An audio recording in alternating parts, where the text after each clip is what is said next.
Do you ever worry that the entire internet might crash?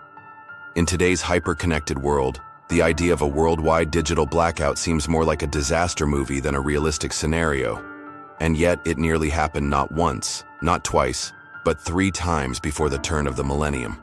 So how did we escape total digital Armageddon, and what would such a massive outage even look like?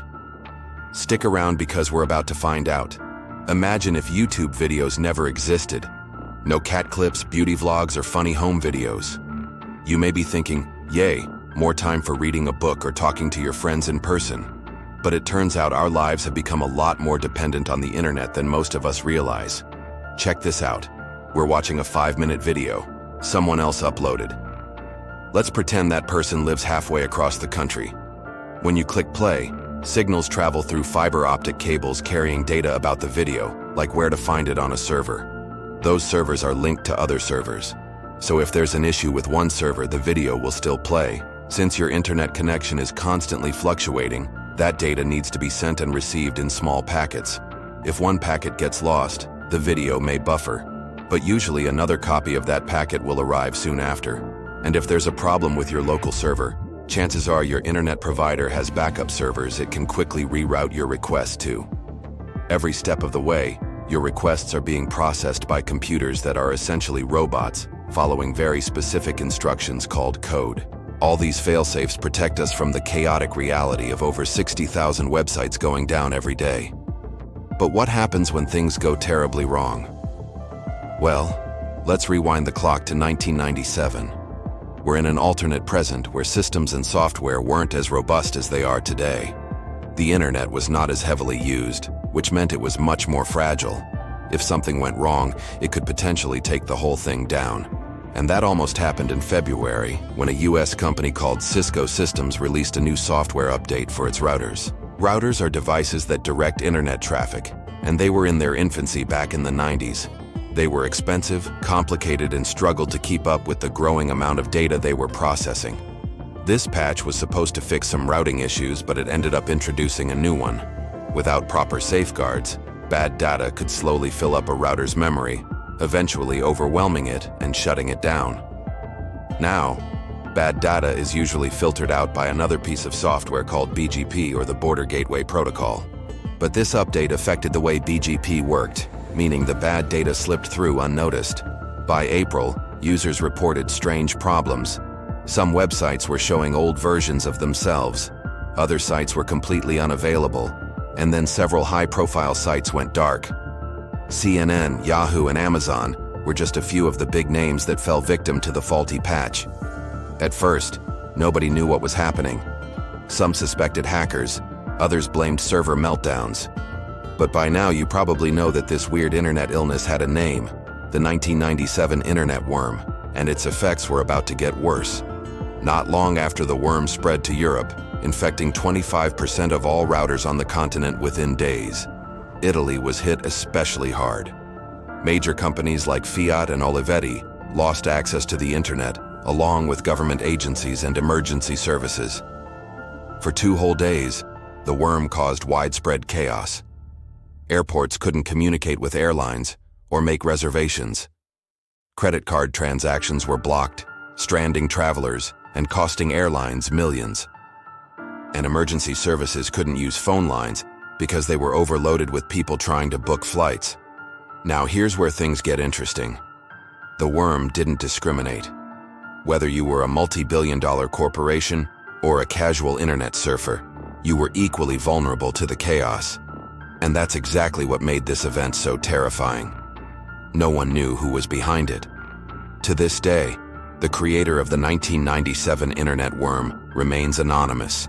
But some suspect it was a disgruntled employee at Cisco Systems. Whatever the motive, the culprit unleashed hell and then disappeared.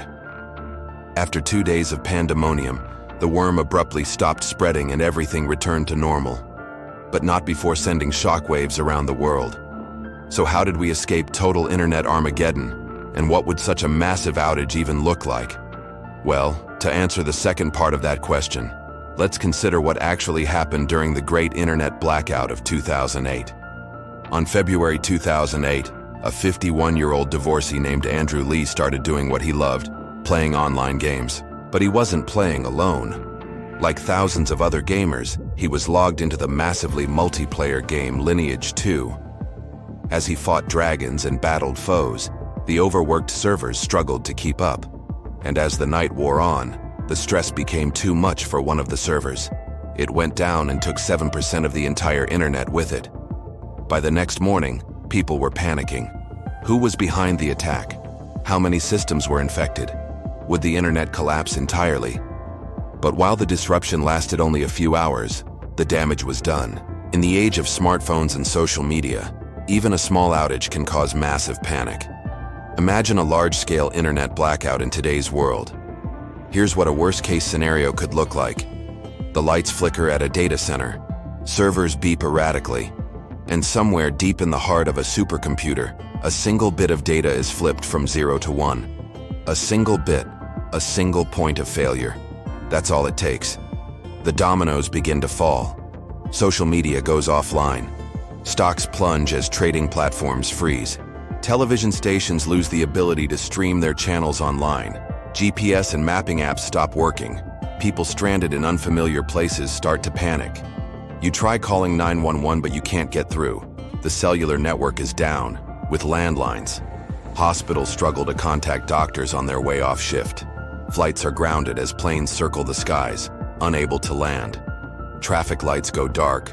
Gridlock ensues and temperatures start to rise. People struggle to stay cool without air conditioning. Stores run out of food and water as everyone tries to stock up. But the biggest threat is the unknown. What caused the outage? Is it a virus? A cyber attack?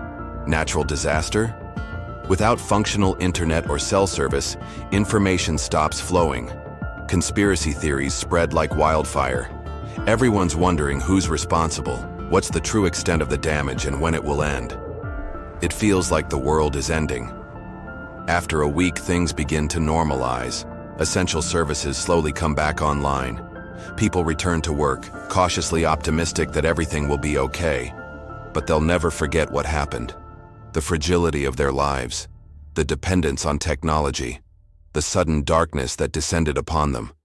The experience forever changes the way they live, and that's what a worst-case scenario could look like. But it doesn't have to. The Great Internet Blackout of 2008 actually had a positive outcome. It revealed just how close we were to total chaos. So it pushed engineers to strengthen our systems, to build redundancy into everything from telecommunications to energy grids. It also led to the creation of things like ICANN, or the Internet Corporation for Assigned Names and Numbers, whose sole purpose is to oversee the Internet's infrastructure. Today, it's their job to prevent anyone from having total control over the Internet. As for the February incident, the main server was simply overloaded. It couldn't handle the number of queries being sent to it. But that wouldn't happen again anytime soon. The lesson had been learned, and the engineers went to work building better solutions. In fact, the 2008 blackout was a blessing in disguise. It forced the gaming community to make their servers more secure and reliable. And as a result, gaming hasn't suffered another major outage since. We may never know how close we've come to an internet apocalypse, but we do know this. Every technological advance brings with it a new set of challenges. As our dependence on the internet grows, so do the threats to its stability. And it's only a matter of time before we face another disaster. Are you ready? What would you do if the internet went down? Do you have a plan in place? Let us know in the comments below. And while you're at it, be sure to subscribe for more thrilling tales of tech terror. We've got plenty more where that came from.